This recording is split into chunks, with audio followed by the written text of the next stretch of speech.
Radhe Radhe everyone. Super woman Neelam Rathore के channel में आप सभी का स्वागत है। आप सभी को राधा अष्टमी की ढेर सारी शुभकामनाएं।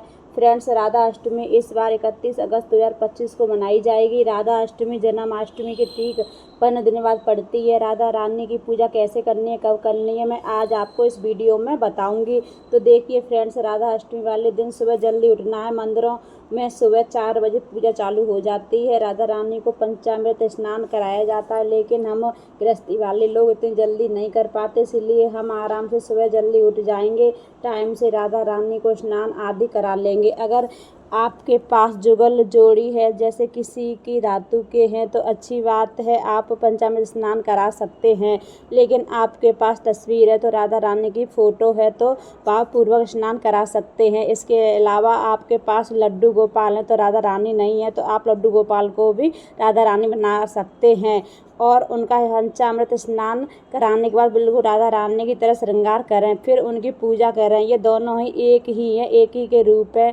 तो जब भी हम पूजा करें तो दोनों की एक साथ पूजा करनी है। तो मेरे पास मूर्ति है, तो इनकी मैं पूजा करूँगी। तो इनको सबसे पहले मैं स्नान करा लूँगी, पंचामृत से स्नान कराऊँगी, फिर उसके बाद शुद्ध जल से स्नान कराऊँगी। उसके बाद फिर स्वच्छ अच्छे कपड़े से इन्हें पोंछ लूँगी। इसके बाद हम चौकी लगा लेंगे, उसके ऊपर राधा कृष्ण की मूर्ति की स्थापना कर लेंगे। साथ ही में हमें गणेश जी की भी स्थापना करनी है, गणेश जी की पूजा करनी है। देखिए फ्रेंड्स, आप कोई भी पूजा चौकी लगा कर करती हैं तो गणेश जी की भी पूजा आवश्यक है। देसी घी का दीपक जलाना है। अब शुरू करेंगे पूजा। देखिए फ्रेंड्स, इस तरह की मूर्ति पर हम वस्त्र नहीं पहना सकते हैं, ये पहले से ही वस्त्र पहने होते हैं भगवान जी, इसीलिए मैं राधा रानी के लिए चुन्नी ले आई हूँ। चुन्नी लाल, पीली, नीली या बैंगनी कलर की लेके आ सकते हैं, लेकिन राधा रानी को ओढ़नी जरूर ओढ़ाएं और राधा रानी का श्रृंगार जरूर करें।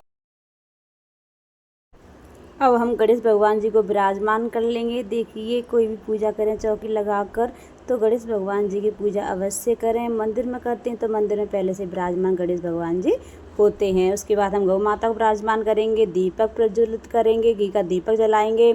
उसके बाद हम भाव रूप से स्नान कराएंगे सभी को, गौ माता को, गणेश जी को और अपनी राधा रानी को। उसके बाद हम रोली चंदन से तिलक करेंगे,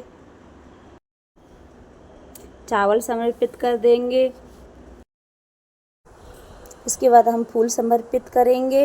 मेरे पास गेंदा के गुलाब के फूल हैं, मैं इन्हें समर्पित करूँगी। चौकी को अपनी को सजा लूँगी। जैसे आपके पास हो, अपनी सुविधा अनुसार अपनी राधे कृष्णा को फूल समर्पित करें। उसके बाद हम चंदन रोली से दीपक को तिलक करेंगे। उसके बाद हम अपने इष्ट देव को वस्त्र रूपी मूली समर्पित करेंगे। गणेश भगवान जी को मूली समर्पित करेंगे। इत्र लगाएंगे, इत्र अति प्रिय है राधे कृष्णा को, हम इत्र लगाएंगे। इसके बाद हम राधा रानी को श्रृंगार समर्पित करेंगे। देखिए, हम श्रृंगार में राधा रानी को 5 चीज़ भी चढ़ा सकते हैं, पूरे 16 श्रृंगार भी चढ़ा सकते हैं। इसके बाद हम भोग समर्पित करेंगे, राधे कृष्णा की पूजा करेंगे। तो देखिए, तुलसी का भोग ज़रूर लगाएं और गणेश भगवान जी का भोग लगाएं। तुलसी के दल के पत्ता उसमें नहीं डालें। देखिए, भोग में अरवी की सब्जी, मिठाई, पूड़ी, फल, पुआ रख दिए। हम इन सभी से राधे कृष्णा को भोग लगाएंगे। आप मालपुआ भी बना सकते हैं, मालपुआ राधा रानी को बहुत पसंद है, तो आज के दिन मालपुए भी भोग में लगाया जाता है। इसके बाद हम जल चढ़ा देंगे, दक्षिणा भी समर्पित कर देंगे, सीधे हाथ में फूल लेंगे। हम राधा अष्टमी की कथा सुन लेंगे। देखिए, अगर आपने व्रत रखा है तो राधा अष्टमी की कथा ज़रूर सुने, अगर आपने व्रत नहीं रखा है तो ज़रूरी नहीं आप कथा सुने। सिंपल सी पूजा कर सकते हैं। इस पूजा को हम बिना व्रत के भी कर सकते हैं। इसके बाद हम आरती कर लेंगे। आरती हम बड़े ही प्रेम पूर्वक श्रद्धा भाव से करेंगे। सबसे पहले गणेश भगवान जी करेंगे, उसके बाद हम कृष्ण भगवान की आरती करेंगे। इसके बाद हम पूजा में रही कमियों के लिए क्षमा याचना करेंगे। राधा रानी से प्रार्थना करनी है और राधा रानी से हम प्रार्थना करते हैं तो राधा रानी बहुत दयालु हैं, बहुत जल्दी हमारी प्रार्थना सुनती हैं। अपने भक्तों को वो ज़्यादा देर तक परेशान नहीं देख सकती हैं। जहाँ राधा रानी खुश वहाँ श्री कृष्ण अपने आप खुश हो जाते हैं। पूजा करने के बाद जो भोग प्रसाद है वो हम अपने सदस्यों में, घर के सदस्यों में बांट देंगे। राधा अष्टमी के दिन दोपहर 12 बजे पूजा करनी है। जैसे जन्माष्टमी की पूजा रात के 12 बजे होती है, उसी तरह राधा अष्टमी की पूजा दिन के 12 बजे होती है। अगर आप 12 बजे तक का व्रत करते हैं तो पूजा करने के बाद व्रत का पारण कर सकते हैं। पहले हमें प्रसाद खाना है जो हमने भोग लगाया है उसका, उसके बाद हम खाना खा सकते हैं। और अगर आपके पूरे दिन का व्रत किया है तो रात को चंद्रमा को अर्घ्य देने के बाद खाना खाएंगे। कुछ लोग एक दिन पहले व्रत करते हैं तो वो लोग सप्तमी को व्रत करके अष्टमी के दिन सुबह 4 बजे अभिषेक करके फिर खाना खाते हैं। तो देख लें आपने किस तरह व्रत किया है। फ्रेंड्स, जब तक हम राधा रानी का व्रत नहीं करते हैं तब तक जन्माष्टमी का व्रत सफल नहीं होता है। इसलिए आप राधा अष्टमी का व्रत ज़रूर करें। आपको यह पूजा विधि कैसी लगी कमेंट करके ज़रूर बताएं।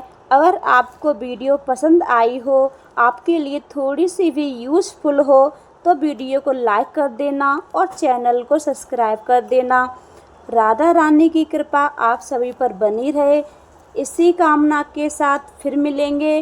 जब तक के लिए जय श्री कृष्णा, जय श्री कृष्णा, जय श्री राधे, राधे राधे।